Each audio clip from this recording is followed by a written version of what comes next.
Thank you very much. Thank you.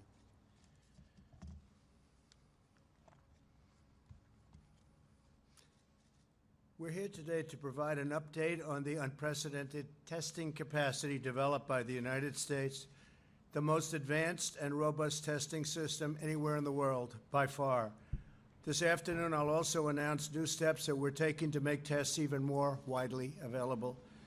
To battle the virus, my administration marshaled every resource at our nation's disposal: public, private, military, economic, scientific, and industrial, all at your disposal. We launched the largest manufacturing ramp-up since the Second World War. There's been nothing like it since. At the center of this industrial and scientific mobilization was the development of our coronavirus testing capabilities. In the span of just a few short months, we've developed a testing capacity unmatched and unrivaled anywhere in the world, and it's not even close.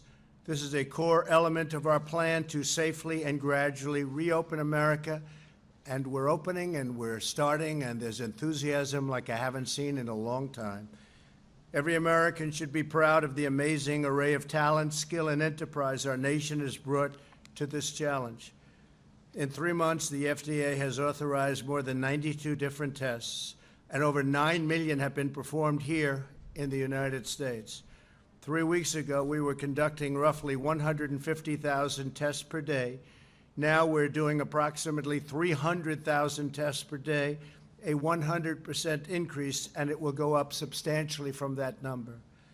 This week, the United States will pass 10 million tests conducted, nearly double the number of any other country. We're testing more people per capita than South Korea, the United Kingdom, France, Japan, Sweden, Finland, and many other countries, and in some cases combined. On Friday, the FDA authorized coronavirus antigen test, an alternative testing technology that can be much more readily manufactured. Quidel Corporation, which makes this newly authorized point-of-care test, estimates that it will be able to manufacture 150,000 tests per day, immediately increasing to 300,000 tests per day within just a few weeks. To further expand our nation's testing capabilities, this afternoon I am announcing that my administration we've got this all approved, it's all done, is sending $1 billion to America's states, territories, and tribes. So this has all been approved, we've gotten it done, completed, the money is going out. This major investment will ensure that America continues to conduct more tests than any country on earth by far. I said from the beginning that the federal government would back up the states and help them build their testing capability and capacities, and that's exactly what's happened. This partnership has truly flourished. We have really had a very good relationship with the states and the governors and other representatives within the states, a relationship like I think I can honestly say has not been seen in this country for many, many years. The governors and us are working together very closely, not only on testing, but on ventilators, where we have a capacity that's, at this point, virtually unlimited. And we're sending ventilators, as you've probably heard from other countries. We're sending many, many thousands of ventilators to other countries because they're in tremendous need. And I think building up a lot of goodwill, but much more importantly than that, we're saving a lot of lives. Most states are now doing a great job. My administration located 5,000 machines in 700 labs across all 50 states, and governors have learned how to maximize these testing resources. The federal government is also supporting states with vital supplies, quick approvals of new tests, and one-on-one coaching from the team here at the White House on how to increase capacity and increase it very quickly.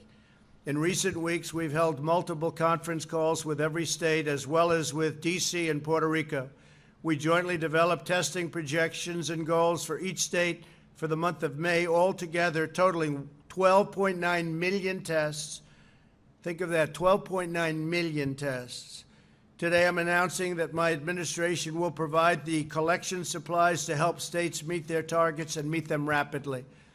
During the month of May, FEMA and HHS will be delivering 12.9 million swabs to states nationwide. We already have them. The delivery will be very quick. We're prepared to provide millions of additional swabs if any state is on a pace to surpass its goal. And their goals are very high. We've set them very high. We've told them to set them very high. My administration will also provide approximately 9 million transport media, which are used to transfer swabs to the lab processing, a complicated process, but we've made it simple. As a result of these actions, every single state will be able to test more people per capita in May alone than South Korea has tested in 4 months since the outbreak began. This major commitment is possible because of the massive mobilization of American industry, including Puritan Medical Products, U.S. Cotton, Abbott Labs, and Thermo Fisher. Some of these incredible companies produced rapidly for us, and their products are here with us this afternoon. These are all different products that were literally just developed. And if you can imagine that, and these are the best machines and the best equipment anywhere in the world, and other countries are calling us, and we're trying to work as much as we can, not only on ventilators, but also with testing. My administration also continues our tireless effort to expand testing in the most underserved communities. Through our partnership with the private sector, leading pharmacies and retailers are now operating over 240 testing sites across the country, and that's in addition to all of the other sites that we have working. 70% of these sites are located in communities with unique vulnerabilities. There will be more than 300 sites by the end of this week, and retailers are making plans to open up hundreds and hundreds more locations within the next 30 days. These additional sites are helping us ensure access to testing in every community.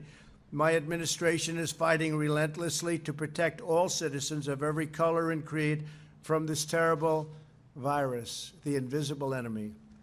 In addition to vast amounts of testing supplies, my administration has partnered with the private sector to coordinate the delivery of more than 90 million N95 masks, and these are of the highest quality. Many are made right here in the United States, a capacity we didn't have at all at the beginning.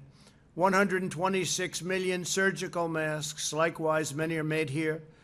9 million face shields, 21 million surgical gowns, 993 million gloves, and 10,690 ventilators. We're building thousands of ventilators in numerous plants all across our country. It's incredible, actually. This global pandemic has inflicted great pain and hardship on our people. It should have never been allowed to happen. It should have been stopped at the source. We mourn for every life the virus has claimed, and we share the grief of all of you who have lost a loved one, and that goes worldwide, too. Many, many countries, 184 countries at least. Thanks to the courage of our citizens and our aggressive strategy, hundreds of thousands of lives have been saved. And we have saved, and if you look at on a per 100,000 basis, we're at the best part of the pack, right on the bottom. Germany and us are leading the world. Germany and the United States are leading the world. Lives saved per 100,000. In every generation, through every challenge and hardship and danger, America has risen to the task. We have met the moment, and we have prevailed. Americans do whatever it takes to find solutions, pioneer breakthroughs, and harness the energies we need to achieve a total victory. Day after day, we're making tremendous strides with the dedication of our doctors and nurses. These are incredible people. These are brave people. These are warriors. With the devotion of our manufacturing workers, food suppliers, and lab technicians, and with the profound patriotism of the American people, we will defeat this horrible enemy. We will revive our economy, and we will transition into greatness. That's a phrase you're going to hear a lot because that's what's going to happen. We're going into the third quarter, and we're going to do well. In the fourth quarter, we're going to do very good, and next year I think we're going to have one of the best years we've ever had because there's a tremendous pent-up demand. It's a demand, and I'm feeling it. I've felt things a lot over my life, and I've made a lot of good calls. It's a demand like I don't think I've ever seen. There's a pent-up demand. There's a spirit in this country like few have seen. And I think you can say, and we've helped a lot of the countries a lot, really a lot. There's a tremendous spirit all over the world to beat this terrible, terrible thing.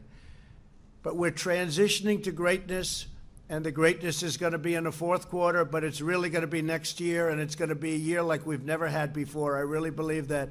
As good as we've done, and we've done great. We had the best economy in the history of the world, not just here, but anywhere in the world. You can talk China, you can talk any other country. We had the best economy anywhere in the world. And we were going for numbers, whether it was unemployment numbers, where we had our best numbers.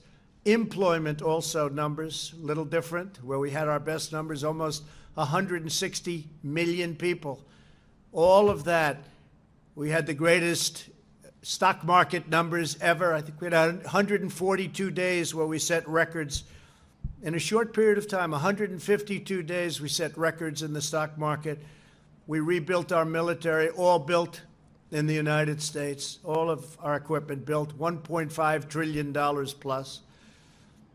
On the southern border, the wall is being built. It's being built rapidly, and now you don't hear the opponents talking too much about the border. They don't like to talk about it because it seemed that we were right on a lot of things. One of the things we were right about, one of the many things, was the border. We have a very powerful border now. We had one of the best weeks in the history of our border between the United States and Mexico, our southern border. We had very few people coming in, very, very few, almost record low numbers. And the wall is being built. It's up to 181 miles already. It's being built rapidly. People don't talk about it anymore because it's very successful. And the area where the wall has built, that is a lot still, but we want to be up to 450 by a very short period of time. Early next year, we should be up to 450, and very shortly after that, over 500 miles. It'll be completed. But it's had a tremendous impact. But again, we've had the best numbers. The last thing we want now with this pandemic is for people to come across our southern border. And again, we're doing record numbers, meaning record low numbers. So I just want to thank everybody, and I want to introduce Admiral Guar. If you could, please come up, and Brad, if you would, Brad Smith. And they're going to do a little explaining as to what we've done with regard to testing and how successful it's been. And then we'll take some questions after that. Thank you very much.